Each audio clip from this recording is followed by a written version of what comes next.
OWASA's PFAS chats? Fantastic. So this is actually the fourth of OWASA's community chats about PFAS. We started in July this year, I think, and we've had ones on different focus topics, but we wanted to do a special one for UNC students. UNC is OWASA's largest customer by far, and so you're being engaged in what's going on with PFAS, particularly in your drinking water that you drink if you live on campus or use a drinking fountain on campus, is really important to us. Tonight we're going to have 3 panelists. Jason Surratt will be here any moment. And so I'm going to have Allison and Dr. Baker talk a little bit about their work, and then as Jason comes in, we will welcome him. So Dr. Erin Baker is in UNC's chemistry department, and Allison is our director of water resources at OWASA, water resources and treatment at OWASA. And so if you guys would just talk a little bit about your research and how it relates to PFAS as a little bit of an introduction. Okay, great. Since I'm holding the microphone, I'll go ahead and go first. So again, I'm Allison Spinelli. I'm OWASA's Director of Water Resources, and part of my role at OWASA is to maintain regulatory compliance with all state and federal regulations, and now PFAS is one of those regulations that we're starting to have to comply with. So OWASA's journey with PFAS has been very long so far. We started monitoring for PFAS in our raw water reservoirs as well as our finished water in 2018, and we did some feeder creek analysis. We've done quite a bit of different watershed analysis, and we've found PFAS in the Cane Creek Reservoir. We think this is linked to some legacy biosolids applications that have happened in that watershed previously. And our journey has continued since then. Some initial health advisories were issued in 2022, and by that point, we were already stepping up our game to understand what could we be doing as a utility, where do we need to be looking towards treatment to best meet future regulations. So when the EPA, the Environmental Protection Agency, released its federal regulation in 2024, we were well down the road of trying to understand what treatment we have to install at our facility to make the ability for us to treat water that met all of our goals and met all the regulations that were related to PFAS. So we've had quite a bit of a journey so far, and right now we're focusing quite a bit on pilot testing from some early results from desktop and benchtop analysis. But yeah, quite a bit of piloting right now, as well as just some overall discussion about how we want to handle site constraints and other things on our limited footprint. But more to come as we kind of continue to do this job. So I'm Erin Baker, and so I'm a professor in the chemistry department. So and then I have some research students here, but we're really interested in doing PFAS analysis for PFAS that we don't know about. And so when you think about the PFAS that are on the news, it's usually only about 10 species of PFAS. But if you look at the number of PFAS that are of concern, there's thousands of species. So in the EPA list of PFAS, there's 14,000 PFAS that we should potentially be thinking about, where we only monitor usually less than 40 of those. So my group is making methods to find out what's in our environment that are other PFAS that we should understand that we're being exposed to, and then do that in multiple matrices. So we do it in blood, we do it in water. We look at, like we did a paper recently on fish tissues. We're also looking at it in other areas of different food products we might be eating, or for firefighters, occupational exposure to the clothes they're wearing and the homes that they're spraying on fires that have high PFAS content. So that's a kind of a short summary of what we're doing. Dr. Surratt is finally here. Welcome. Sorry, I was rushing from my class that just ended. I apologize. I'm Jason Surratt. I'm a professor in environmental sciences and engineering, also in chemistry. I'm an air pollution chemist, focused on trying to understand what PFASs get into the air and understanding their fate in the atmosphere. In particular, we're interested in what kinds are coming from different point sources in North Carolina, how they might get into cloud water, and then once again into cloud water, they can undergo further chemical reactions that might transform them into other harmful PFAS. When the cloud droplets get big enough, they fall to the earth, and then they contaminate private well water around a lot of point sources. So our air measurements we're hoping will help inform some of the measurements that our colleagues like Erin and others are doing with water measurements.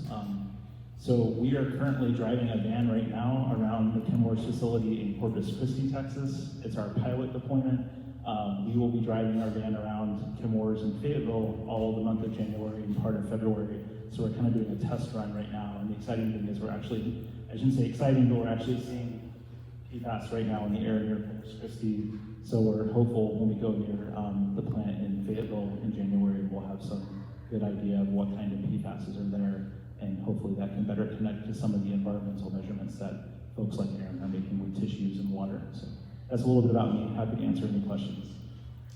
Thank you. So first I just want to get a feel of what you guys already know about PFAS. How many of you have what you consider maybe a basic understanding of what PFAS is so far, by show of hands?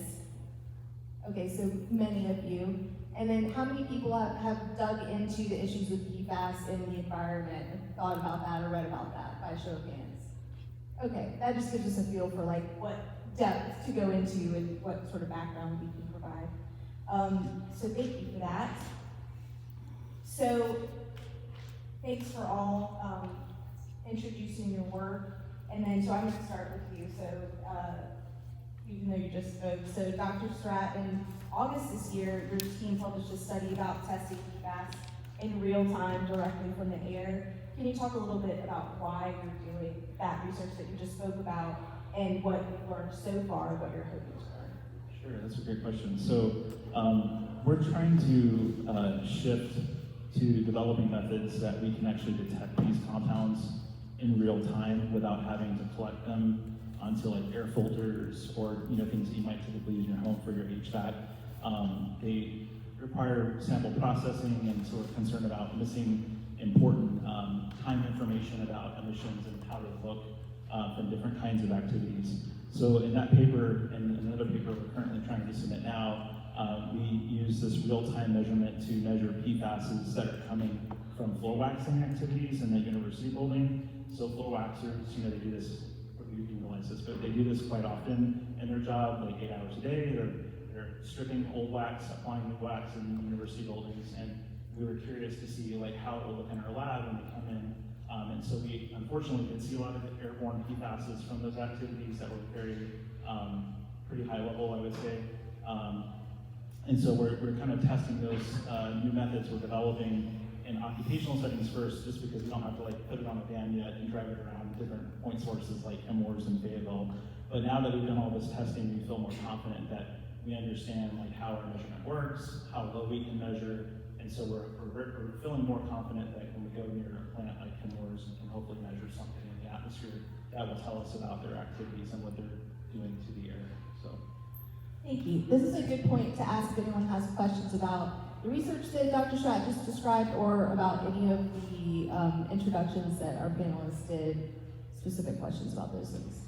Okay, I'm going to give you guys an opportunity to ask questions throughout this time, so if anything comes up, I promise I'll be offering a chance to ask. By itself, it's toxic, but is it more toxic as a mixture when it's also present?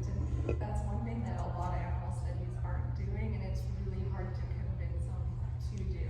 So I agree. It's because you would think if PFAS are bioaccumulating together, the sum of your fluorinated compounds is going to have more effect than a single fluorinated compound by itself for toxicology. Yeah, Can you say what an analyte is? Oh, yeah. So the analyte is each specific PFAS molecule. Sorry. Yeah. Thank you.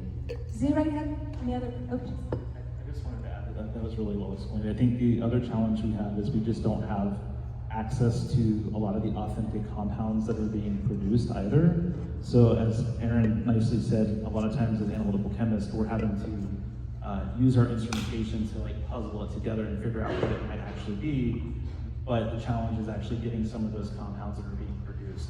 And I think some of the manufacturers don't even always know what those chemicals will end up converting into always once they get into the environment as well. So they might convert into other flavors of PFAS that we don't even know yet exist. Well, does anybody else have questions about Dr. Baker's research, or anything you just heard? Yes. Yeah, I was interested. So I know that like PFAS are pretty much ubiquitous and also often at really low concentration.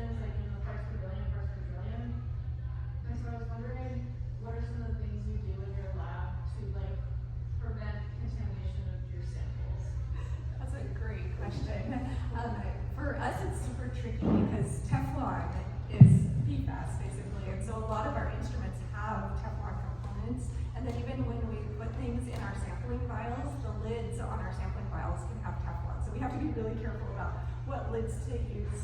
We test everything that we do use to see if we do have contamination, so that's one of our first tests. But for every study we do, we take millions and millions of, or not millions and millions, but different blank samples. And so if we go out into the field, we'll take something called a field blank, where if we're sampling the water with a specific tube, we'll also like sample the air with that tube, and we try and, or else we'll pour water that we know is pure from the lab into that tube in the air to make sure that there's nothing from the air that's affecting what we're sampling in the water. And so that's called our field blank. We also do solvent blanks, so every single solvent we use in the lab, we run through our instrument and see if we see detectable PFAS, because that'll show if there's PFAS in the solvent or if there's PFAS in the instrument that's going in that's not even in our sample.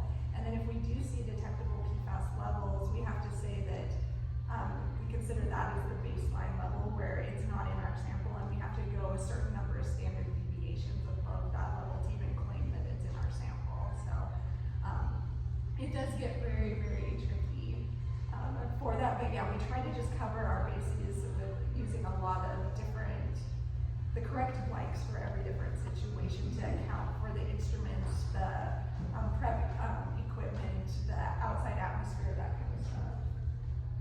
Yeah, on the air side, we have to do the same thing. We have to use like clean, we call it zero air, which is basically just oxygen and nitrogen mixed from like a cylinder, so that we can like sample from that and then go back to sampling indoor air or outdoor air to convince ourselves that our instrument is not the background for those compounds. So blanks are absolutely critical in our work that we do. Thank you both for that. Any other, yes ma'am? This is kind of just a random question, but it sounds like you're testing a lot of different materials, different like samples. Has there been anything that you noticed didn't have PFAS?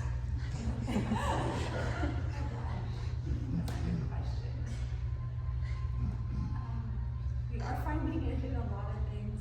We just did a recent study, and we were looking at non-stick cookware that said they were PFAS free, and we did find some of the non-stick cookware that said they were PFAS free, that the coating was PFAS free, but we also found some of them that said they were PFAS free that have PFAS in them. So it kind of showed how you can market anything, and you don't actually have to have an analytical test to show that what you're saying is real. But it was kind of, we were happy because we actually could find non-stick cookware that didn't have PFAS in the coating. Okay. What about that coating was different? You know? It was different types of coating, so I think our best one was like a carbon steel pans. Didn't have the PFAS in them, but some of the other ones, I think with something with the coating, they were still putting PFAS in, even though they said it was PFAS free. Any other questions before we move on about that research? Okay, well, I'm going to move on to Ms. Spinelli, our Director of Water Resources. And you've been with OWASA throughout the process, from the beginning to test our raw water in various forms of, for various forms of PFAS through today, where we're halfway through a pilot project to choose our drinking water treatment technology.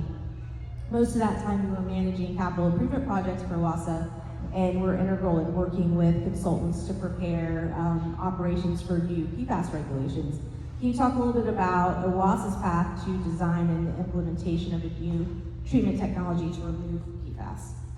Sure. So we started our journey to design a new PFAS facility by starting, like I had mentioned before, with some desktop and benchtop analysis. We had been monitoring for quite some time, several years. We had a bunch of data, but we weren't really sure where we needed to go. So we worked with a consultant to develop some benchtop studies, isotherms, that type of thing, where you're seeing absorptive capabilities. We're looking at the range of science for what type of technologies would be applicable to actually remove the levels of PFAS that we're looking at. And that kind of helped us narrow in on some potential future options for us for full-scale treatment. Once we passed through that step, we started going into more benchtop analysis. There's these ways that you can simulate two of the most common treatment technologies, which are ion exchange and granular activated carbon. Both of these are essentially absorption technologies, which will pull the PFAS out of the water and have it actually stick to a certain type of media.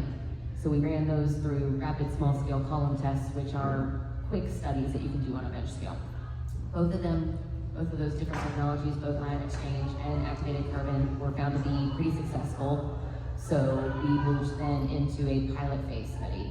And as our professors here were alluding to, it took a long time for us to set up this pilot because we had to figure out what pieces of the pilot had PFAS in them and find new materials and find columns and tubes and pumps and everything that wouldn't contaminate our samples and lead us down the wrong path of what are we going to go and build 20 million gallons a day worth of capacity for.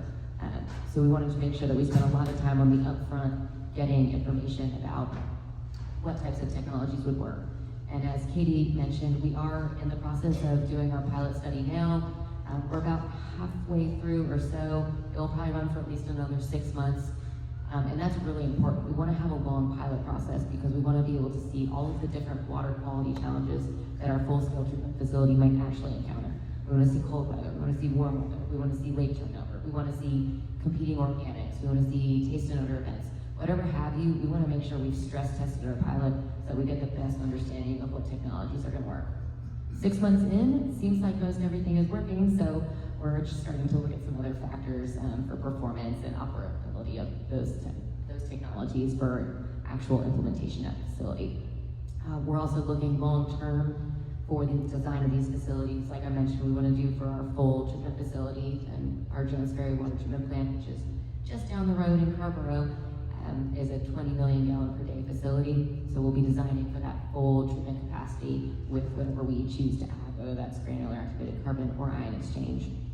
So we're going through that process right now, and in the meantime, it's going to be quite a lengthy process for us to finish the design and get something online by the compliance deadline of 2029. So in the meantime, we have been working on optimizing our existing powdered activated carbon, which is typically used for taste and odor control, organics removal, that type of process within the water treatment plant. We've been optimizing that to encourage it to pull more PFAS out of the water, and that could serve as a temporary solution for us while we're trying to build and construct the facility. So that's kind of where we are today. Moving forward, we're getting into detailed design. We're going to be looking at operating and maintenance costs. We're going to be trying to fit in another large facility onto a very tiny, tiny footprint over at the Jones Ferry water treatment plant. So we've got some really fun challenges about how do we site this on a site that's already landlocked and surrounded by other already used pieces of property. So we're working through a lot of that right now, and we do expect to come up with a really robust, flexible process that's going to be adaptable to any future regulations as they're coming down the pipeline as well. And yeah, we're pretty excited about the direction that we're heading right now with the design, and we're looking forward to getting it online as quickly as possible. Thank you so much. Does anybody have questions about that pilot project process or designing and choosing the technology to treat for PFAS? Yes. So, with like carbon-based or ion exchange technologies, at some point those soils will reach a loading capacity. Do you think in the future about what you're going to do with these now aggregate soils? Yes, this has been a major topic of conversation at OWASA here recently. So we are actually working through our decision matrix to try and understand what's going to be better for our facility, activated carbon or ion exchange. With activated carbon, you do have the ability, once it reaches that kind of loading capacity, no more absorption is possible. You can send it off to be regenerated, where essentially it's heated to a really high temperature and destruction occurs. You know, Dr. Surratt's research, I can't speak to what happens after it reaches that high temperature, but we are looking for sustainable ways to remove PFAS from, say, the environmental cycle when possible. With ion exchange, you're right, it is slightly more limited. It's right now the commercially available media types are one-time use. So you would use them, and then they would have to be disposed of in some applicable manner, meeting regulations and such. But we are looking towards that when we're making our decision about the final process that we're going to implement. Thank you. Any other questions about? Yes. About those processes that you just talked about, have you noticed in your pilot tests that they remove more than just PFAS? Maybe like they help you remove what you're already trying to remove? That is a great question, and yes, we have. So I had mentioned previously that we currently feed powdered activated carbon to handle taste and odor compounds as well as organics removal, so our total organic carbon. If we choose to implement granular activated carbon, that could replace our need to even feed powdered activated carbon moving forward. So we are looking at those kind of secondary benefits of whatever treatment technology we might choose to implement. And granular activated carbon, it's not specific to any one contaminant, so it could help remove organics, it could help remove taste and odor, it could help remove pharmaceuticals and personal care products. It does provide some secondary benefits, whereas the anion exchange media is very specific to PFAS. It has been selected and designed because of its ability to remove PFAS. So we would still need some of the other processes that we currently already have in place at the facility to still meet some of our other treatment goals. Thank you. Yes, ma'am. In making these changes, are there any regulatory pressure points at which communities can advocate for subsidizing, like either the state level or federal level? When you ask about subsidizing, are you thinking about funding? Yeah, for the treatment technology. We would love any support that the community is willing to provide in terms of supporting our request for funding. We've been reaching out to our legislature. We've had all of our legislature out to our facility about a month or so ago, I think. A couple months ago, it feels like just yesterday, but a couple months ago.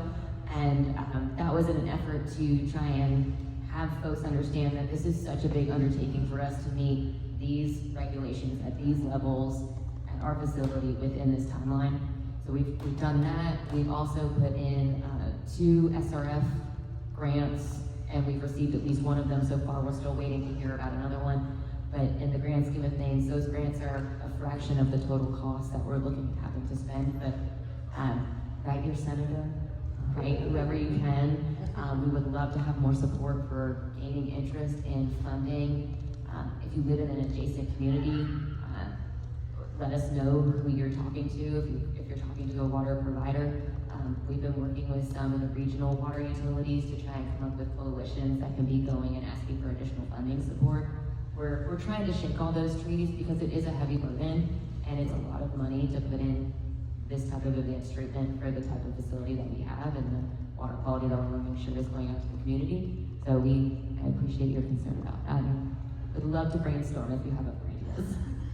And I'll just put in a plug that on our YouTube channel, on OWASA's YouTube channel, you can see our PFAS chat that was focused on financing, how to pay for PFAS. You'll see a little playlist that's our PFAS chats, and you can watch a whole lovely hour about funding there, and you might learn a little bit more detail than we're probably able to get into this evening. Any other questions about our pilot project or treatment plans before we move on to more researchy stuff? Okay, great. So, Dr. Surratt, what does your research on PFAS in air help us understand about PFAS in our environment in general? And is air a significant exposure pathway for humans right now? And why is understanding PFAS in air important if that is the case? Yeah, this is a great question. So, unlike Erin's group, who's done a lot of measurements with water, there's been a lot less measurements done in the air. Partly because, obviously ingesting water is something we all have to do every day, so we need to know what we're consuming. But what we're starting to find, one of my colleagues, Barbara Turpin, and I have been doing a lot of work indoors as well, looking at air emissions of different products that you bring into your home.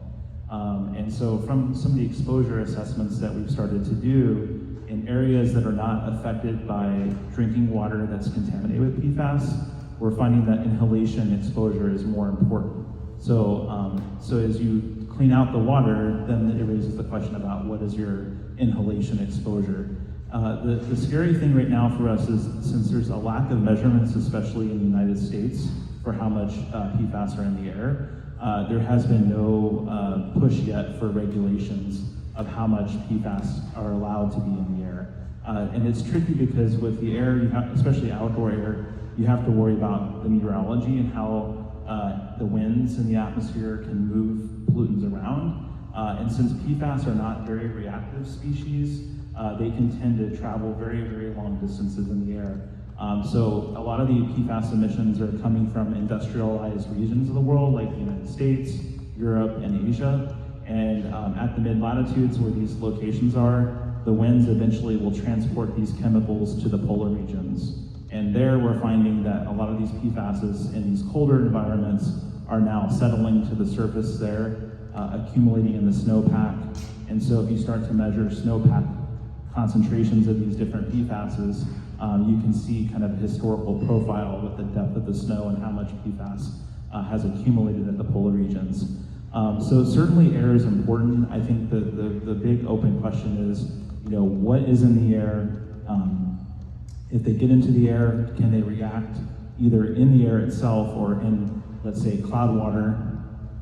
Do they get into cloud water, then eventually precipitating them back down to the surface? So we're trying to connect air measurements to the whole life cycle. I feel like Erin's group does a lot more with like the water, the bioaccumulation, like what's in our bodies, but trying to connect the full life cycle of these compounds. And I think air has been kind of the neglected child, if you will, of the different environmental media. The last thing I'll just say is, the thing that's concerned me, and I'm fairly new to PFAS, I've only been working in PFAS since 2018. One of the things that has shocked me with our measurements that we're making in the lab is we've been just thinking, oh, let's do some interesting like perturbation experiments where like we're in our home, let's pop some popcorn, for example, right? And we pop popcorn and we have our instrument nearby. The instrument is literally sniffing the air like a person might. And what we see is that when you pop certain brands of popcorn, you can see the volatile emissions of PFAS in the air. And the concentrations that we see are not minor either.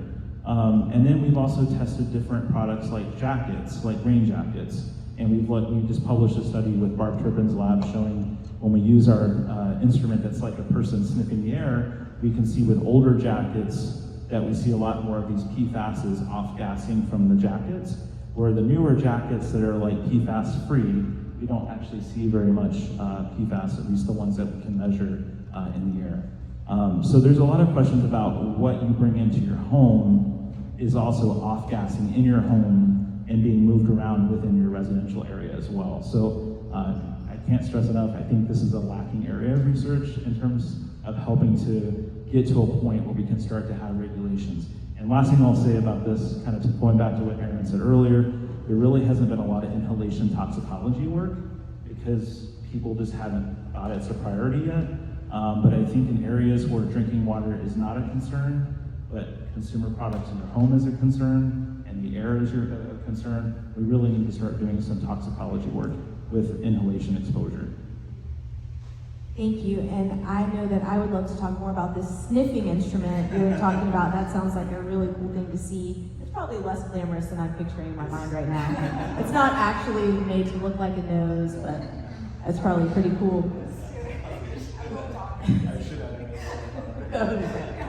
Thank you for that. Does anybody have questions for Dr. Surratt about air, PFAS in air, and his research? Yes, Kim. I'm just curious if there's been many studies looking at like the air-water interface, like at beaches, where there's foam and there's aerosolization of the water and the air, and especially with all of the kids and beachgoers who are right at that interface and what that exposure might mean.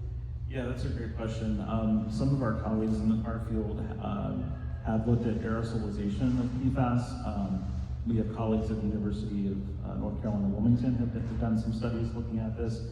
You definitely can see them from wave-breaking activity. So like if you have a river that's contaminated with PFAS, like the Cape Fear going into the Atlantic, and you have the wave-breaking nearby, that wave-breaking activity is a good way to re-aerosolize things as particles into the air. And people like our colleagues at the University of North Carolina at Wilmington have seen some PFAS in particles there. We've also been looking at PFAS just around the plant in particles. So we do collect particulate samples on filter paper, air filter paper. We take it out to the lab and look at PFASs near the chemours and other point sources. And then we also have regional air samplers that are away from point sources. And what we've seen is like in particles, closer to Kim Moore's, they have a totally different profile of PFAS compared to other regional parts of North Carolina where it's more like the legacy PFAS. But near the plant, we see very elevated levels of emerging PFASs in particulates. So in the atmosphere, I should make sure I explain this better, it's the gases and the particles that are kind of moving around the PFAS. So some of those PFASs that are volatile, or what we call semi-volatile, can partition into particulates as well. And then if the particulates dilute the atmosphere, they can revolatilize back into the air. And so it's that complicated interaction between gases and particles that can be an effective means to transport these PFASs around. But yes, I hear you, aerosolization is really important. I think that's another open question about like what is the ultimate exposure from inhaling those particles. And unfortunately, there's not been any particulate airborne exposures to assess like how toxic it might be in your lung, in your airways, for example. So it's, yeah, great question. Can you just say what aerosolization is? Sorry, aerosolization, I'm sorry. So like with wave breaking, you know, we all obviously go to the ocean in North Carolina because we have great beaches here, but the waves, when they break, they kind of create little microparticles from the foam. As the foam is kind of bursting and bubbling up, it releases particulates into the air, and that's when the PFAS can make their way through that process into the air. So that's what I mean by aerosolization, sorry. Thank you very much. One more about the Yes. atmosphere. So we know that Chemours, for example, there's a water pollution dimension, but there's also this atmospheric emission, transport, and deposition. Simultaneously, there's a lot of livestock in eastern North Carolina, billions of hogs, for example, and poultry. And I'm wondering about not the direct inhalation from atmospheric deposition of PFAS, but deposition onto crops that are then fed to the animals, or just getting on the surface water and into the groundwater. Is that a potential exposure pathway for the animals and subsequently the humans? Yeah, absolutely. I think definitely wet deposition, meaning the PFASs that are in the air that dissolve into cloud droplets that eventually get big enough with water to fall back to the earth.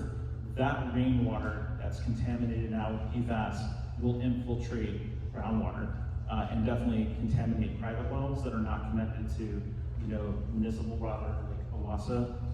And certainly if it's infiltrating the groundwater systems, it's also going to contaminate the soils around the plant or other point sources. So I would definitely say it can potentially then be taken up by the animals that are maybe eating the vegetation on the surface where the rainwater has fallen, and potentially bioaccumulate. I don't know, Erin may have more to say on the bioaccumulation side, but I definitely think that it's pretty well established now that rainwater will contaminate the surface layer as well, and potentially be taken up into crops, and then therefore it can get into the food network, if you will, and eventually affect us potentially. Are we talking like 1 kilometer distant or 50 kilometers? Oh, further, yeah, several hundred kilometers for sure. The EPA has currently been working really hard to develop an air quality model to account for emissions into the air, getting into cloud water, and then precipitation back to the surface. And what they're modeling is starting to show is that this can be hundreds of kilometers downwind from the plant. So basically from Kim Moore's, even all the way to the coast, you're talking a lot of wet deposition from cloud water contaminating the surface layer. Yeah. Yeah, we've done some work, like you were talking about the soil, where we're planting lettuce in a contaminated soil that we actually contaminated ourselves with 8 different PFAS, just to see how many of the PFAS would go into the lettuce. And we did this work in collaboration with Owen Duckworth at NC State. We found out all 8 PFAS went into the lettuce leaves. So with the lettuce having no other exposure, we could take a lettuce leaf and test it, and we would see all 8 PFAS in there, which was kind of scary.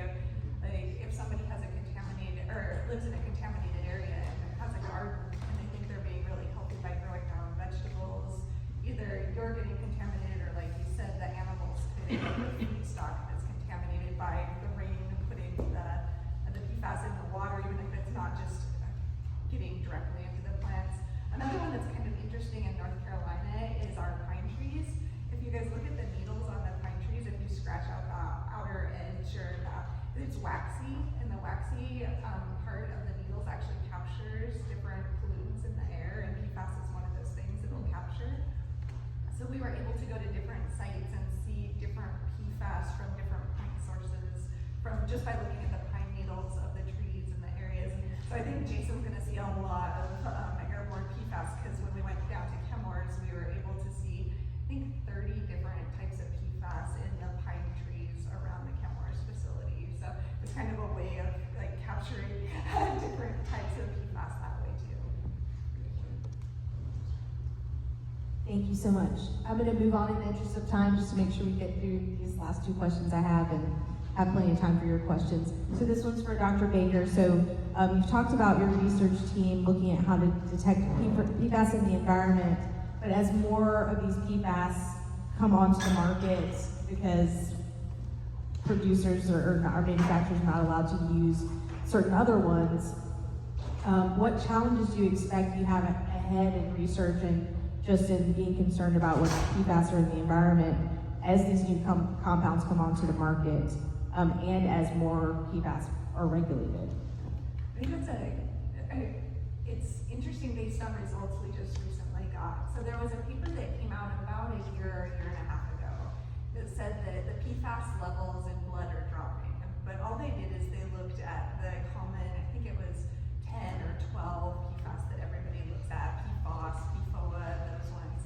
So they said there's no need to worry, we're in a better place now because our PFAS are dropping. And so we did a similar study where we got blood samples from 2001 until 2021. And we looked at the different PFAS levels and we saw the same thing. We saw the legacy PFAS are dropping in people's blood. But because we can target these other 14,000 or look for these other 14,000 in our studies, we see the emerging PFAS going up. And so just because our legacy PFAS is going down doesn't mean that our fluorine levels in our blood are going down. And we actually see emerging PFAS going up, and the industry is being tricky. So PFAS, which we know has links to cancer, they voluntarily phased out in 2006, but we still see it all over the place. It's still around. But we're seeing PFAS where they take a fluorine and replace it for a chlorine. So we see one chlorinated substitution of PFAS going up in the levels of people's blood. And all these other emerging chemicals where basically industries are like, well, they're not targeting this one, so if I take one chemistry and switch it out, it's not on their targeted list. And so I can still use that product and get away with it. And then it's still accumulating enough. So that one was kind of scary. So if you guys see like news stories coming out that, PFAS levels are dropping, don't worry about it anymore. It's not necessarily true. Thank you very much. Any questions about that specifically? Yes. So we've talked about the measurement and the immediate treatment. Has anybody had the capacity to go upstream and be like, how can we prevent this and like different chemicals? Like, is there research being done on like alternatives? There's actually a lot of research, and like 3M is saying that they're going to phase out PFAS in any of their products. That ends up being 15,000 products. So when you guys hear that PFAS are in products, that's just 3M. And so you'll hear like Starbucks saying, I'm not going to coat my wrappers with PFAS anymore by 2025 or something.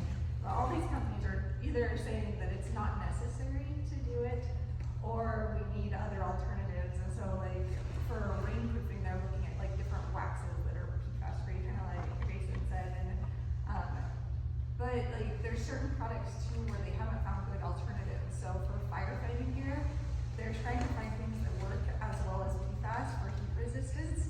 But when they take the clothing in the burn chambers, what they're finding is that it ignites. And so the question for them is then, like, do you want your firefighters to have PFAS exposure, or do you want them to be burnt? And so then they have to kind of decide, when you're going to use it and when you're not. So it does get really, really tricky. But they are trying to find a lot of different alternatives for it. I'm going to just move on to our last question and give you guys another minute for your questions. So Ms. Spinelli, we're hearing today that PFAS is kind of everywhere. And we know that it's what is in air and on the earth often ends up in the water, which is what then we do, is get it out of that water. So what are the implications of this kind of ubiquitousness of PFAS for treating OWASA's raw water, and specifically for Cane Creek Reservoir where we're seeing PFAS? And do we expect more and more PFAS will end up in the reservoir because of what we're hearing, all the different ways that PFAS is in the environment? Well, you're very much so right. PFAS has been termed as it's a legacy compound. It's going to last forever, and it is everywhere. As Dr. Surratt and Dr. Baker have mentioned, it's popcorn wrappers, paper straws, anything and everything. It seems like it's been a great compound for society because it does so many things, but we couldn't realize the implications of it at the time of its production. So yeah, we will continue to see it. So as I mentioned previously, some of the work that we've done out at our reservoirs has identified that some legacy biosolids applications that had stopped in, before 2020 had contributed to our PFAS compounds that are now present in the King Creek Reservoir. Since those applications have since stopped, we've not really seen much of a change in the concentration of PFAS that we're seeing in the reservoir. We think that's just because it's like a constant kind of drain into the system. It's coming through the soil, through the feeder creeks, and ending up in our raw water supply. I don't anticipate that changing for a very long time. These are forever chemicals. They're gonna last a long time, and we're gonna be monitoring them a long time. It's hard to say whether or not some of the work that Dr. Surratt is going to influence, our understanding of what atmospheric deposition might look like. But I think we will forever have PFAS that we'll be needing to treat, and that's why the EPA has now put out a regulation for it so that we can, as Dr. Surratt also mentioned, we have to drink the water. So that's one avenue that the EPA has to regulate the exposure to PFAS is through drinking water. So we will be working towards compliance with that regulation and probably working with that regulation for the foreseeable future. Thank you. That's the last of my questions. So if anybody has a question about what Ms. Spinelli just said or anything else that we've talked about this evening, the floor is yours for any last questions. I have a question. It's related to one issue identified at UNC. So in 2022, UNC detected lead in some of the campus drinking fountains. And could maybe one of the panelists share about the current status of this issue and what are some steps the school plans to take to address this issue? And how can students contribute to support and help our campus to solve the issues with lead? Yeah, I'm not sure our panelists are familiar with the issue. I'm happy to talk about our lead response. So in 2022, campus was coming back online after some of the original COVID shutdowns, kind of no campus buildings were in use for a while. So there had been proactive sampling done as students were coming back, teachers were coming back, staff was coming back, and lead was found in some of the older buildings on campus. OWASA, as part of that response to UNC's detections of lead in drinking water fountains and some, I think, utility sinks and other places on campus in some of the older buildings, was we did a lot of proactive monitoring to see about what's coming into the meter that's going into those particular locations. And no lead detections were found on the OWASA side. OWASA has a very robust and optimized corrosion control program. We feed an ortho polyphosphate blend. We have an optimized pH. We don't have any lead in our service area that we have the ability to maintain. However, there may have been buildings that had premise plumbing installed that may have had lead solder, that may have had lead in some of the fixtures, and when that water sits stagnant over a long period of time, like it may have done during COVID, that's when lead can leach into the water and cause issues. But I know from some of the work that UNC has done, they've been really proactive in replacing those different fixtures, they've installed filters, lots of different things have happened since 2022 when that originally was discovered. I'll just say I think Rebecca Fry and a few other people in the School of Public Health were involved in some of the testing for the water that was actually sampled on campus, not part of the OWASA system. And I think that did help inform some of the changes that were made to either existing plumbing or infrastructure that needed to be replaced. So I think they've done follow-up testing through the UNC Gilding School of Public Health. And I think pretty much, people are pretty happy with the new results that have come in. Can I just comment on that? Sorry. I'm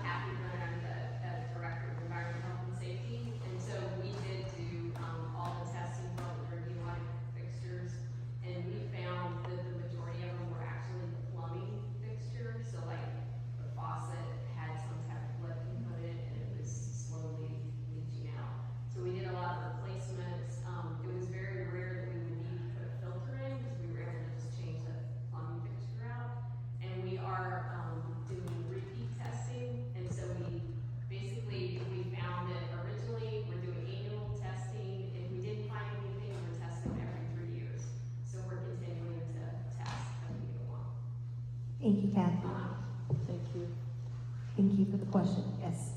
Kind of going off that, talking about like the plumbing and stuff and the pipes. Have you thought about maybe like how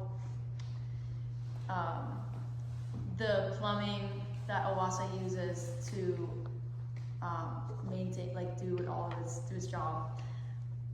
Has that been considered as a source of PFAS pollution? Recently, we have started talking about that. Several years ago, we talked about it more heavily on the wastewater side, where we were doing some sewer, it's called cured-in-place liming, where you essentially invert a plastic pipe into a sewer line to prevent cracks or other potential issues, whether it be root intrusion or other things that can solve that problem. And we asked a lot of questions about whether or not those materials were made out of PFAS, because things that end up going through our water system end up in our wastewater system, and then our wastewater system then also has to deal and test with the PFAS.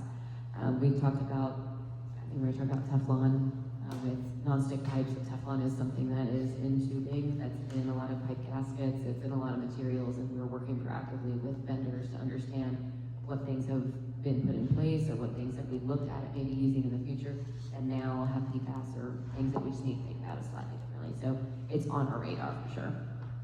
That's a great question. Thank you. Any other questions for our panelists? Yes. Yeah, I was wondering with the granulated activated carbon treatment you mentioned, there's a possibility of like repeating it and possibly being able to reuse it, which is like the process of PFAS is very circular, especially since it can travel through both water and air. And so I was wondering if is there more research on what exactly that heating process does? Like, is it truly destroying the PFAS, or is it just decomposing PFAS into shorter chain PFAS and then releasing it in the atmosphere? You can go ahead, I know you might have a thought. So we have been asking both our consultants as well as one of the granular activated carbon reps, one of the primary reps is Calgon. And they have told us that you get 99% destruction. I don't know exactly what destruction means yet. Hopefully more research will tell us a little bit more about that. But they're saying because it's being superheated that you can actually destroy PFAS. And so that it should not, theoretically, in my mind of understanding what the word destroy means, should not be reintroduced back into the environment. That's the best of our knowledge at this point. I have seen some newer work recently.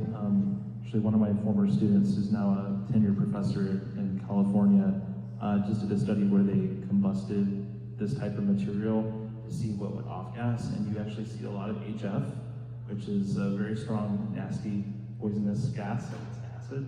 And also, you get a lot of these interesting new structures of PFAS that can start to form. So if the combustion process or how you regenerate these things is not efficient, you can get a lot of these unwanted products that then volatilize into the air, and then obviously do further things. So this is definitely a big question that a lot of people are wanting to understand better about how that affects the life cycle of these compounds. Thank you. I think we can take one more question in the interest of getting everybody home on time. One more question? Yes, go ahead. I know you mentioned like just bringing things that can release PFAS into your home and into the air. If you were interested in not doing that, what would you do? What would be the first thing that you replace, and with what? I would let Erin. And you go first. You might have a lot more thoughts on this than I do. Well, you might be thinking of it as aerosol wise. I think of it as a personal exposure wise too. Yeah. So you might have good thoughts in both ways. And so it's really scary if you look at your cosmetics. They found PFAS in shampoos and lip balm. So you put it on your lip balm and you lick it. Your dental floss is usually coated with PFAS, and so you put it right into your teeth. A lot of products like that, your soaps, and so that's, and they don't claim PFAS as an ingredient, you know, it might come from your packaging or your bottle container because they've coated it with fluorine and so that your product lasts longer or things like that. And so I always think about that, but then I realize how naive we are to where it actually even is. Like maybe I'm trying to do a really nice natural shampoo, but the bottle's been coated, and like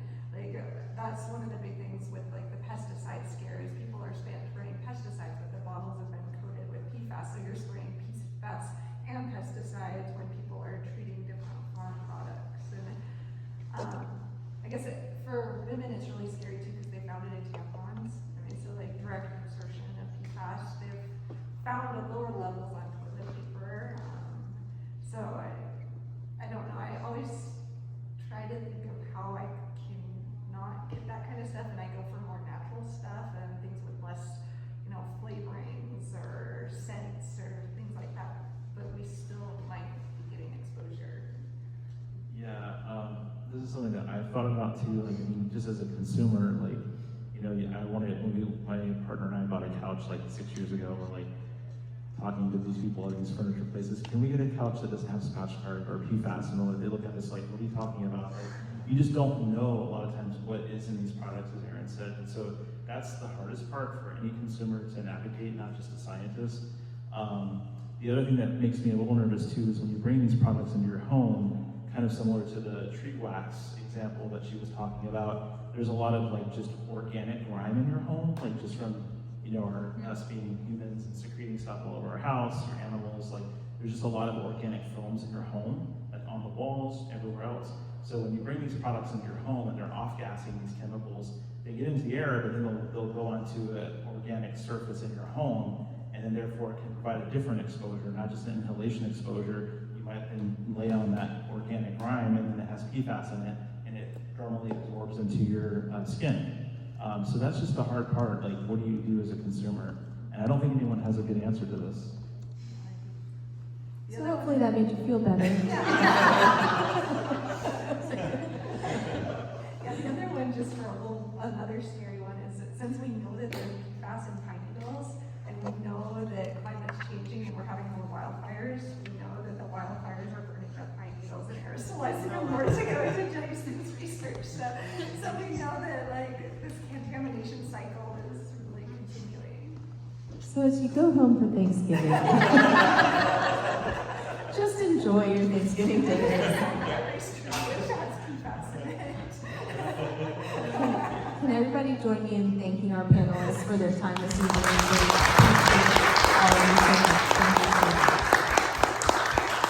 I have a couple of requests. One is to take more food and drinks as you leave. We know you're starving here. And also, please fill out a survey, because we are planning how frequently and what sorts of PFAS chats we'll offer next year. And we'd love to know how helpful this was to you, what other topics you'd be interested in, and things like that. There aren't that many of you left, so I would really love if those of you who are left would fill out a survey. It's right by the cookies, so great placement, strategic placement there. And thank you all so much.